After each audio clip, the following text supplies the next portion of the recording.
Hello guys, welcome back to my channel epic kids. ఈరోజు మన ఛానల్లో మొట్టికాయలతో ఒక రెసిపీ చేయబోతున్నాం. Please follow my channel. ముందుగానే ఒక పిడికెడు కందిబాలని ఇలా నానబెట్టుకోవాలన్నమాట. ఆ తర్వాత చోళకాయలని ఇలా కట్ చేసుకొని పెట్టుకోవాలి.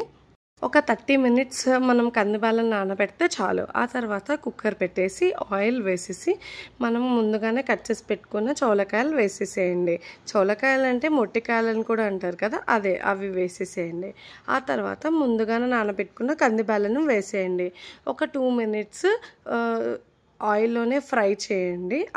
ఒక 2 to 3 minutes అవి ఫ్రై అయిన తర్వాత తగినన్ని వాటర్ పోసుకొని ఒక 3 whistles పెట్టేసుకోవాలన్నమాట. ఆ విజిల్స్ పోయేలోపు మనం ఇప్పుడు చూడండి ప్యాన్ పెట్టేసి ఆయిల్ వేసి పోపు వేసుకోవాలి. ఆ పోపు వేసుకున్న తర్వాత ఒక 15 to 20 pieces ఆఫ్ గార్లిక్ వేయాలి. ఆ గార్లిక్ అనేది ఆయిల్లో ఫ్రై చేసామనుకోండి, కర్రీలో ఆ టేస్టే వేరు ఉంటుంది.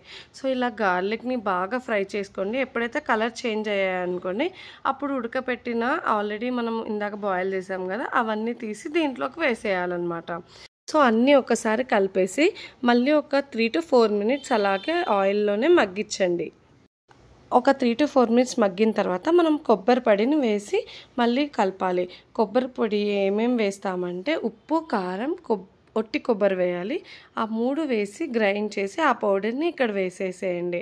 మళ్ళీ బాగా ఒకసారి కలిపేసి 3 to 4 minutes ఓన్లీ లో ఫ్లేమ్లో మాత్రమే మగ్గించండి. ఆ తర్వాతనే ఇలా కొంచెం బెల్లం పొడి వేసి మళ్ళీ కలపండి. కొంచెం బెల్లం పొడి వేస్తే చాలా టేస్ట్ ఉంటుంది కర్రీకి.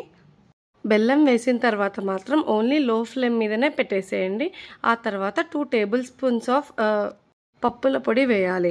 పప్పులు అంటే జస్ట్ ఓన్లీ చనా దాల్ తీసుకొని గ్రైండ్ చేయడమే, ఏ సాల్ట్ అవసరం లేదండి. సో ఇప్పుడు ఆ పౌడర్ కూడా వేసిన తర్వాత అంతా ఒకసారి కలిపేసి లో ఫ్లేమ్ మీద మగ్గించండి 3 to 4 minutes. చూసారా ఎంత ఈజీ రెసిపీయో? మీరు కూడా ఒకసారి ట్రై చేసి కమెంట్ చేయండి. ఈ వీడియో మీకు నచ్చితే please do like, share and subscribe guys.